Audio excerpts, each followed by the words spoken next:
Tratándose de esta hermosa península, cuna de nuestro juicio de amparo, garante de los derechos fundamentales, compartiendo con ustedes algunas ideas de este caso paradigmático, emblemático, en el análisis constitucional que de los derechos del inculpado se estudiaron en él. El caso de Florence Cassés, uno, sin duda, de los más importantes en mi vida profesional.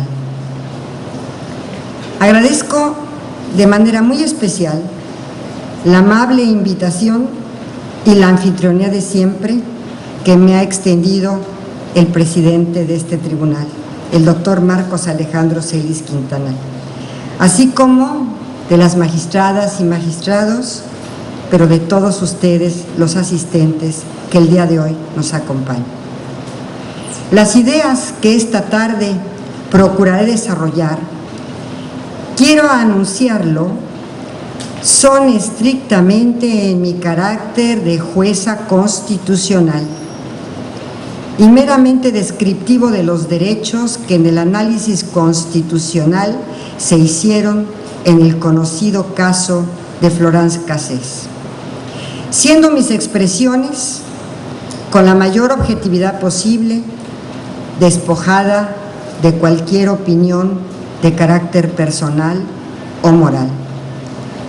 Asimismo, también quiero precisar que lo que resolvió la primera sala de la Suprema Corte de Justicia de la Nación en esa sesión, en aquella sesión del 23 de enero del año 2013, no fue la culpabilidad o la inocencia de quien acudiera en carácter de quejosa en el amparo, Florence Cassés, sino la violación a los derechos humanos, pues lo que los ministros estudiamos fue un juicio de amparo directo en revisión, cuya materia es la interpretación directa de la Constitución. Y si las normas legales empatan o no con los principios y valores que subyacen en la norma fundamental. Quiero ser muy específica, no es un amparo directo, es un amparo directo en revisión. Por lo tanto, el análisis y valoración del caudal probatorio respecto de los elementos del tipo para determinar su responsabilidad penal o su culpabilidad o inocencia no fueron estudiados por la primera sala. Me han cuestionado, y aquí están los magistrados y jueces de distrito, uno de los primeros cuestionamientos que se hacen a la Suprema Corte y a la primera sala en particular fue precisamente la procedencia de este amparo directo en revisión. Y ya me adelantaba algún periodista antes de entrar a este recinto, que por cierto, Amita, no sabes el gusto que me da haber presenciado que en esta tarde se le haya puesto el nombre de tu esposo a este auditorio.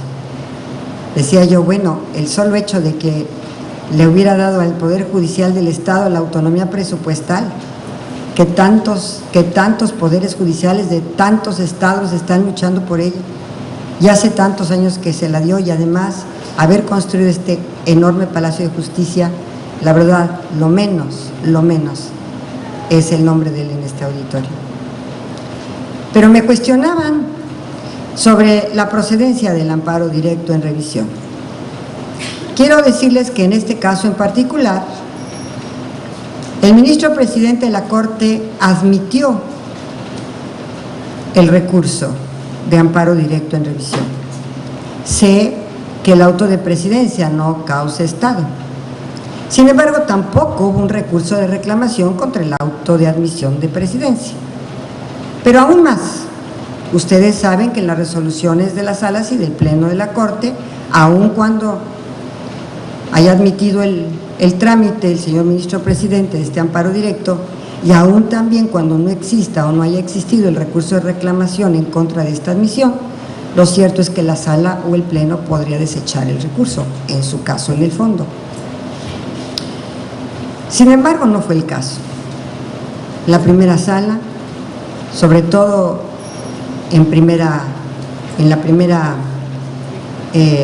proyecto de resolución del ministro Arturo Saldívar, en la que ya se hizo una interpretación directa de la Constitución, se estimó que este recurso de amparo directo en revisión era del conocimiento por el interés y trascendencia adicionalmente de la Suprema Corte.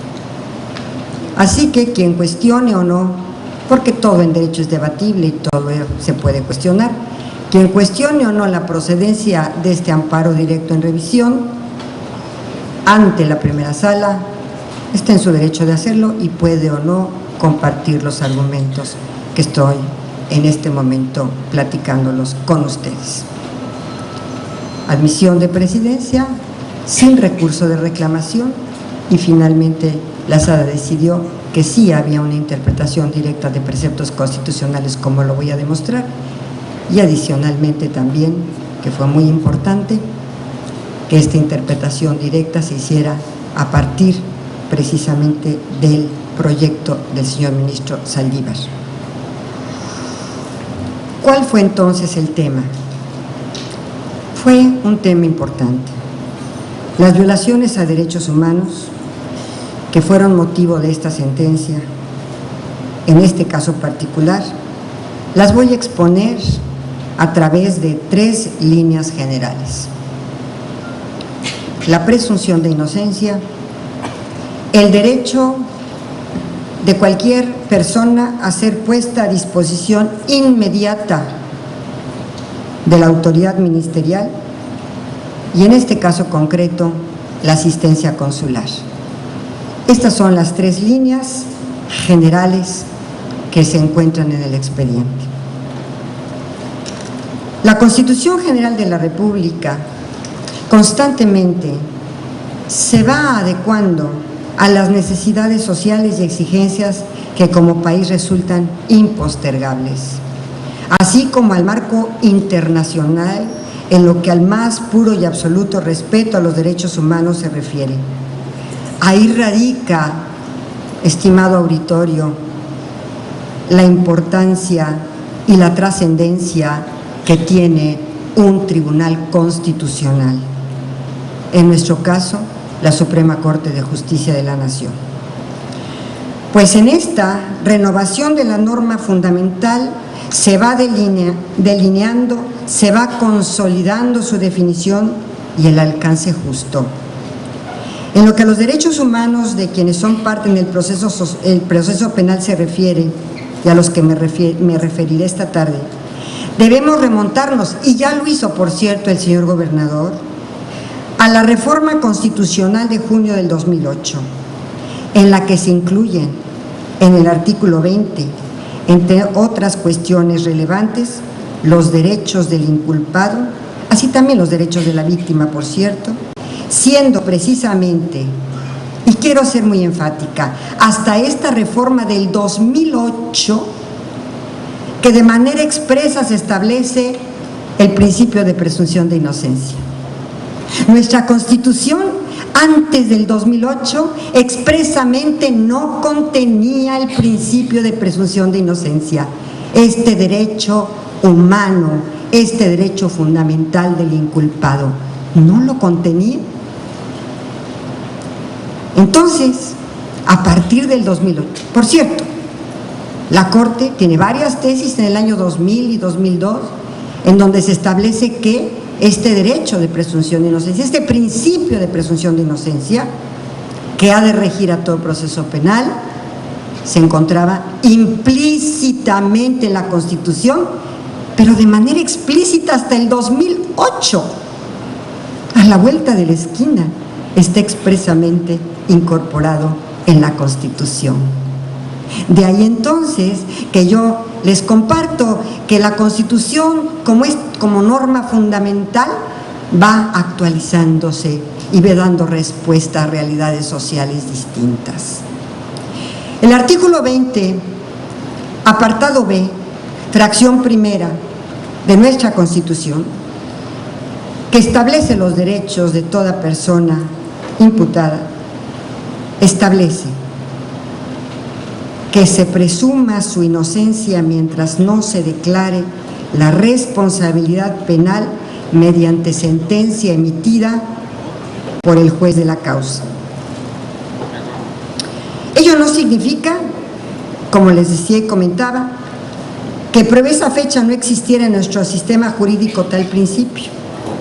De manera general, la presunción de inocencia ha sido un principio que ha imperado siempre en el proceso penal y que de manera subyacente se desprendía de las garantías de debido proceso y expresamente del principio indubio pro reo. Sí, pero ahora ya no está inmerso únicamente en el debido proceso, sino que es un principio constitucional y es un derecho fundamental. La presunción de inocencia está prevista, y todos lo conocemos, en distintos textos internacionales. En la Declaración Universal de los Derechos del Hombre, de los Derechos Humanos, desde 1948. En el Pacto Internacional de Derechos Civiles y Políticos, también en el artículo 14.2, en donde se establece tanto en esta Declaración Universal de los Derechos Humanos como de este Pacto Internacional de Derechos Civiles y Políticos, que toda persona acusada de un delito tiene derecho a que se presuma su inocencia mientras no se pruebe su culpabilidad conforme a la ley. Sin embargo, la naturaleza y alcances de este derecho fundamental a la presunción de inocencia se van desarrollando en esta sentencia. De ahí su importancia. ¿Por qué? Porque van determinando una configuración compleja en su contenido, porque influyen con notoria eficacia tanto en el tratamiento que debe darse al imputado antes, durante el desarrollo del procedimiento, como también en la actividad probatoria que se practique con el fin de demostrar su culpabilidad. Así, dice la sentencia Cassés, de la presunción de inocencia es posible afirmar que ésta tiene tres dimensiones en su aplicación. Primero, como regla de trato o de tratamiento. Esta regla de tratamiento del imputado excluye o al menos restringe al máximo su limitación de la libertad personal. Segunda vertiente, como regla de juicio que impone la carga acusatoria de la prueba a la autoridad investigadora para efectos en nuestro país en cuanto al ejercicio de la acción penal. Y tercero, para nuestros jueces, para nuestros magistrados, como regla de juicio o estándar probatorio en el proceso y que implica, señores jueces y señores magistrados, la absolución. Sí, la absolución, cuando no existan elementos de prueba suficiente que lleven a sostener que se tiene o que se encuentra plenamente acreditada la responsabilidad penal. Vamos a ir paso por paso. Como regla de trato, la presunción de inocencia como regla de trato opera no solo en lo que al juicio se refiere, sino también, y en el caso fue sumamente importante, en las situaciones extraprocesales, y constituye el derecho a recibir la consideración y el trato de no autor, de no partícipe en un hecho de carácter delictivo o de otras infracciones mientras no se demuestre la culpabilidad. No es al revés. No se tiene que considerar y tratar como partícipe en el delito, sino todo lo contrario, como no autor, como no partícipe en un hecho de carácter delictivo mientras no se demuestre su culpabilidad. La Corte Interamericana de Derechos Humanos, en diversos casos, Suárez Rosero contra Ecuador, caso Ricardo Canese contra Paraguay, Cabrera García y Montiel Flores contra México, Hoy, afortunadamente, después de la contradicción de tesis 293, todos vinculantes para nuestro país. Recordemos que la votación en la Suprema Corte varió 6-5 antes y 6-5 ahora, en donde solamente eran criterios orientadores en los que no estaba condenado el Estado mexicano. Pero hoy, después de esta contradicción 293, los criterios son vinculantes para el Estado mexicano, aun y cuando no sea parte en un determinado proceso. Sé que es debatible, sé que muchos no estarán de acuerdo, sé que tendremos que tener una nueva actitud en materia de cortes internacionales, de corte interamericana, pero ya está ahorita la contradicción de tesis, que todos estos casos son vinculantes. Pues bien, aún así, el caso de Cabrera García y Montiel Flores contra México tendría, en la opinión minoritaria, efectos vinculantes. Ahí la Corte Interamericana ha destacado la importancia del derecho a la presunción de inocencia al señalarlo como fundamento de las garantías judiciales, según el cual las personas deben ser consideradas inocentes hasta que se acredite plenamente su culpabilidad. Con su aplicación se garantiza la protección de otros derechos fundamentales, como cuáles: la dignidad humana, la libertad, el honor, la intimidad e incluso la propia imagen, y que pueden resultar vulnerados, como en el caso, por las actuaciones irregulares de la autoridad, como en el caso. Por ello resulta una exigencia que cualquier persona imputada por la comisión de un delito sea tratada como inocente durante el trámite del procedimiento. Esta es la regla de trato, incluso extraprocesal. Sea tratada como inocente durante el trámite del procedimiento e incluso antes de que se inicie, ya que puede darse el caso que ciertas actuaciones de los órganos del Estado, sin limitarlos a quienes intervienen exclusivamente en las funciones de procuración y administración de justicia, como son, por ejemplo, los agentes de la policía, incida de manera negativa en el tratamiento de la persona e incluso puede darse esta violación de regla de trato por actos de particulares, sean personas físicas o morales, como en el caso por las televisoras. En pocas palabras, la presunción de inocencia como regla de trato en su vertiente extraprocesal se puede traducir en que la Constitución no permite condenas anticipadas.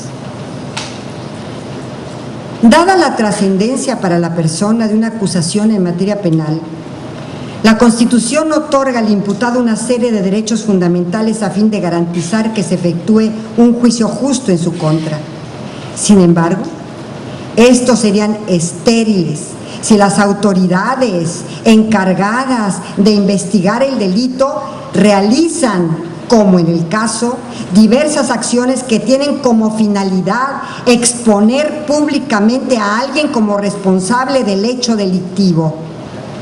Frente a estas acciones, se corre el enorme riesgo de condenar a la persona antes de tiempo, ya que el centro de gravedad que corresponde al proceso como tal se ha desplazado a la imputación pública realizada por la policía. Esto marca una notable diferencia entre lo que es la investigación y la recaudación de pruebas a fin de determinar el cómo, el quién fue autor de un delito frente a la conformación de elementos probatorios para asegurar que una persona es culpable. Además, la violación a la presunción de inocencia como regla de trato considerarla y tratarla como inocente, hechos de la defensa, ya exista este ánimo de que es culpable, mucho antes de un debido proceso. Así entonces se imbrican las vertientes de regla probatoria y de estándar probatorio o regla de juicio en esta segunda vertiente. En este tipo de escenarios resulta, como en el caso, que el verdadero juicio se celebró mucho antes de la participación del juez, es más, antes de que interviniera el Ministerio Público y sin obviamente la recopilación y valoración de las pruebas. En las situaciones a las que me refiero, la policía no pretende facilitar información de la causa que se tramita ante los tribunales, sino anticipar o reproducir su desarrollo, pero sin cumplir con las mínimas garantías del procesado.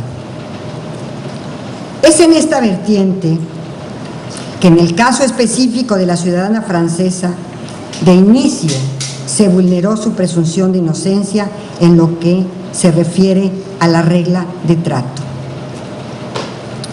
Fue precisamente que el día 9 de diciembre del 2005, a las 6:47 de la mañana, se transmitió en 2 cadenas televisivas de la mayor cobertura nacional el supuesto, subrayo, supuesto enlace en vivo y en directo desde las afueras del rancho de Las Chinitas en la carretera federal México-Cuernavaca, desde donde informaron que en esos instantes la Agencia Federal de Investigación estaba por liberar a 3 personas que se encontraban ilegalmente privadas de su libertad, es decir, en flagrancia. Vamos a ver el video nuevamente, que créanme que yo lo he visto N número de veces, y además quiero hacerles notar que jamás conocí yo a la inculpada. Ella estaba privada de su libertad, jamás ni siquiera la escuché, nunca tuve ni siquiera un contacto por teléfono con ella. Pidió ir a la corte, yo consideré que no habría las condiciones de seguridad necesaria para que ella pudiera tener una audiencia o una entrevista conmigo, así que nunca tuve un contacto ni lo he tenido jamás. Vamos a ver la transmisión. El Toño está del otro lado. Muchas gracias, Toño de Valdés. Vamos a enlazarnos en este momento en vivo con nuestro compañero reportero Pablo Reina. Tienes algo de último minuto, Pablo, cuéntanos, adelante. De último minuto, Carlos, un duro golpe contra la industria del secuestro se está dando en estos momentos, y es que la Agencia Federal de Investigación trabajó durante semanas y esta madrugada lo que está haciendo es liberar a 3 personas secuestradas. Yo me encuentro en la carretera México-Cuernavaca, es la carretera libre. Ellos están, como tú ves, ingresando a lo que es un rancho. A 3 personas secuestradas. A ver, ¿de parte de quién son 3 personas secuestradas? A lo mejor son 5, a lo mejor es 1. Vamos a continuar. Nosotros estamos también aquí pues conociendo los datos en estos momentos prácticamente en vivo de lo que está pasando. Lo que te puedo adelantar, Carlos, es que se trata de 3 personas. Hay un menor de edad, una mujer que es su madre. Este pequeño al parecer tiene 8 años y hay una persona también que no tiene nada que ver con ello. Estamos hablando de un secuestro en paquete, para que me entiendas de cómo es que está sucediendo esto. Pues lo que sabemos es que también el jefe de la banda es un hombre que está casado con una mujer de origen francés, y esto por supuesto, como te comento, son datos que estamos conociendo al momento. Estamos transmitiendo para ustedes en vivo, y Carlos, la verdad es que pues estamos viendo cómo están entrando en estos instantes los agentes. Lo que podemos mostrarles a ustedes es pues son los secuestradores. A ver, o sea, páralos. Estas son las armas con las que... Dice el reportero, es una mujer francesa, es un secuestrador, son 3 secuestrados, es la mamá y un niño y otra persona.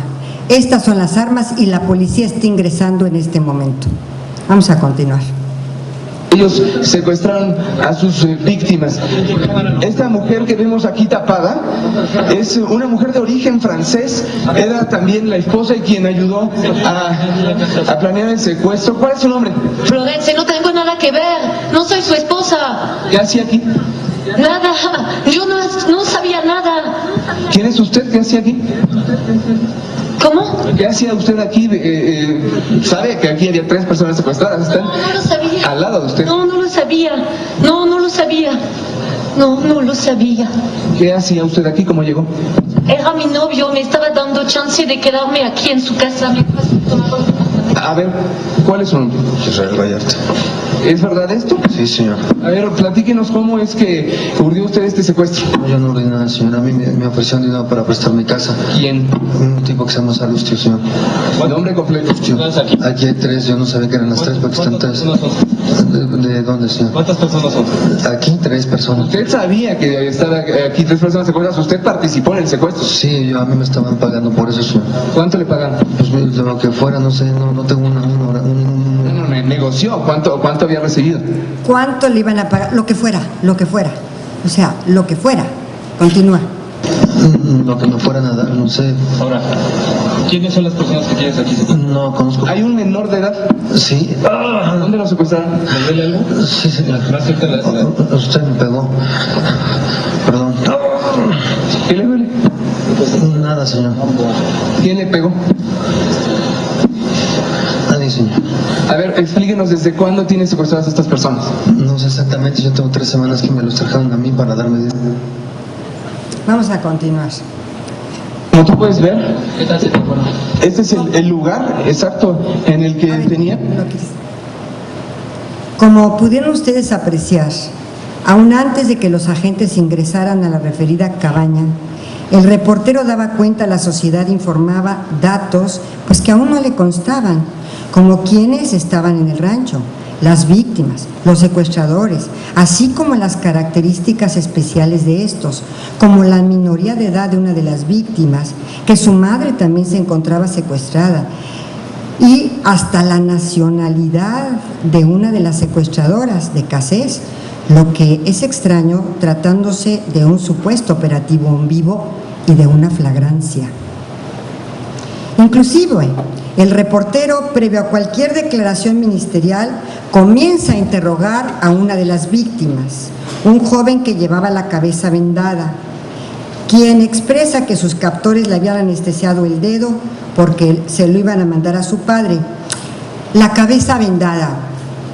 Yo les pregunto a algunos de ustedes que son jueces y magistrados en donde ha habido algún secuestro, si después de haberle dado en la cabeza y sacado sangre de la cabeza y haberlo golpeado al secuestrado, van a comprarle una venda impecable a la farmacia de enfrente, le vendan su cabeza con todo cuidado y entonces ahí lo tienen ustedes vendado y vamos a ver qué dice. Este es un joven. ¿Cuántos días tenía usted secuestrado? 3 meses, señor. ¿Dónde lo agarraron, señor? En Chalco, Estado de México, en un billar. ¿Cómo fue? Entraron por mí a las 10 de la mañana, señor, en una camioneta, en una Express Van gris. Sí, vamos a ver a las otras 2 personas que también por seguridad vamos a evitar ver sus caras. Estamos hablando de un menor de edad y que por supuesto protegeremos su identidad. Él está con su madre también y vamos a ver exactamente pues qué es lo que pasó. Carlos, estamos en vivo conociendo la información. Vemos que es un niño. Vemos que es un menor. Fíjense ustedes se pueden percatar que traen pijamas, la pijamita de animales del niño, o no sé, y la pijama rosa de la señora, de su talla. Vamos a continuar.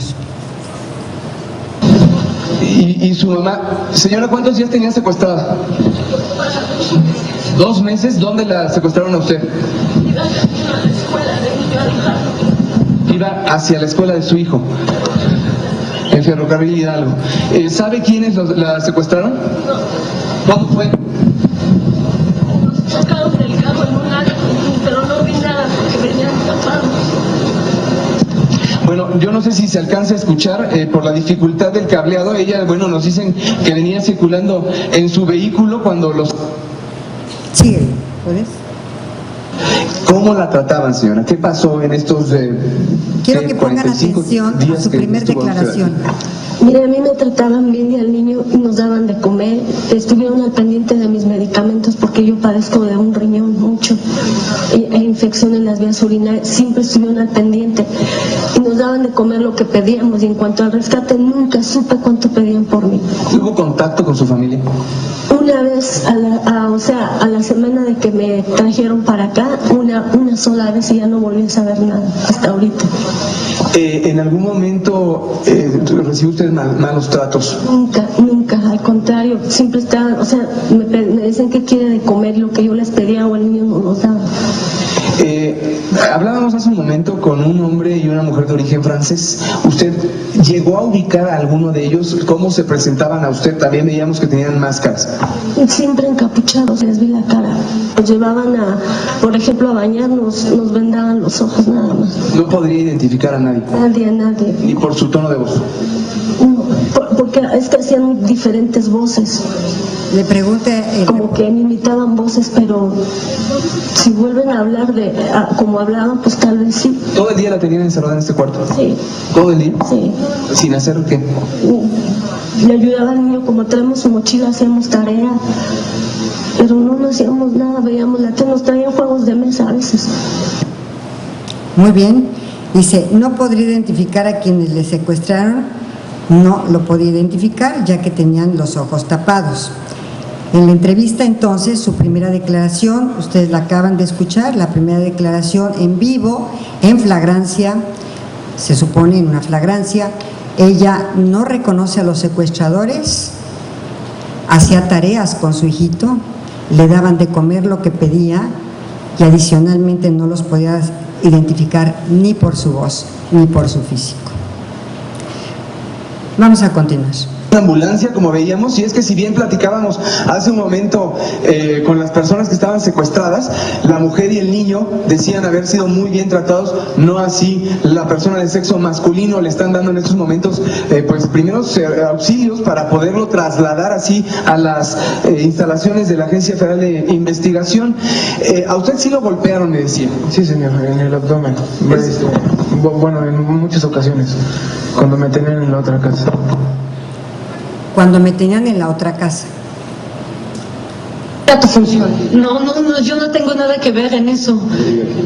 Entonces, ¿por qué estabas aquí en esta casa donde había varias personas secuestradas? Porque él era mi novio y teníamos problema y me hizo favor de dejarme quedarme aquí el tiempo que encontrara un departamento. De hecho, lo encontré antier. Pero nos señala la gente que está secuestrada que usted les daba de comer. Es falso. ¿Cuál es tu nombre? Florence, es falso. ¿Cuál es tu nombre? Florence Cassés, es falso. ¿Usted de dónde es? ¿De San Francia? Sí, de Francia. ¿Qué edad tiene? 31 años. ¿A ti cuánto te pagaban? A mí no me pagaban nada. Yo no tengo nada que ver con eso. Entonces, ¿por qué te encontrabas en esta propiedad? ¿Por qué qué? ¿Por qué te...? Más bajito, por favor. Está muy alto el audio. Continúa. ¿Te encontrabas aquí en esta casa? A mí me agarraron en... A ver, a mí me agarraron en... A mí me agarraron en la calle. A mí me agarraron en la calle.